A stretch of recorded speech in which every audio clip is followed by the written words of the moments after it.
আচ্ছা, আমরা এখন যেটা করব সেটা হচ্ছে পিপিএম এন্ড পিডব্লিউএম। ফার্স্টে যে স্টেপটা সেটা আমরা সুইচটা অন রাখবো, সবার প্রথমে সুইচটা অন রাখবো। তারপরে হচ্ছে স্টেপগুলো হচ্ছে বলতেছি, এটা হচ্ছে সাইনের সাথে, এই যে সাইনের সাথে দিব আমরা অডিও ইনপুট।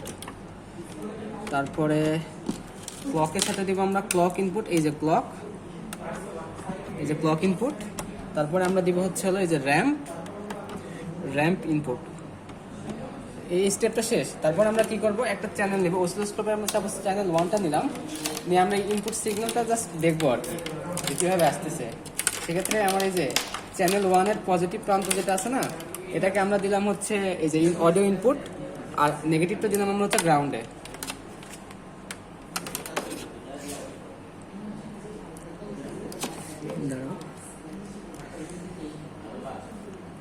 এটা হয় না কেন?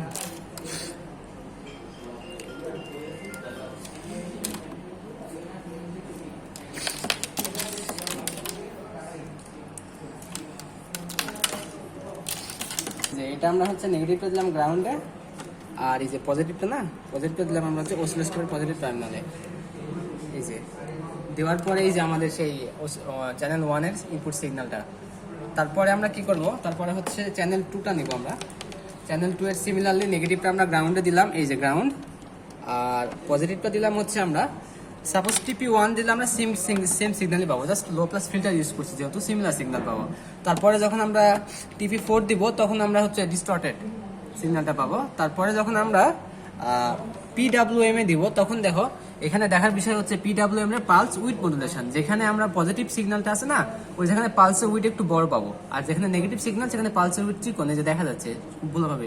তারপরে যখন আমরা এটাকে ইয়াতে দিব পিপিএম পালস পজিশন মডুলেশন, তখন দেখা যাবে যে যেখানে আমাদের পজিটিভগুলো আছে সেখানে হচ্ছে বেশি বেশি ছড়াই আছে, আর যেখানে নেগেটিভটা আছে সেখানে হচ্ছে ফ্রিকোয়েন্সি মানে ইন্টেন্সিটি বেশি আর কি, পালসগুলো সবকিছু চিপে গেছে। সিগন্যাল দেখে বোঝা যাচ্ছে সেটা। আরেকটা দেখে দেন। আচ্ছা চলো।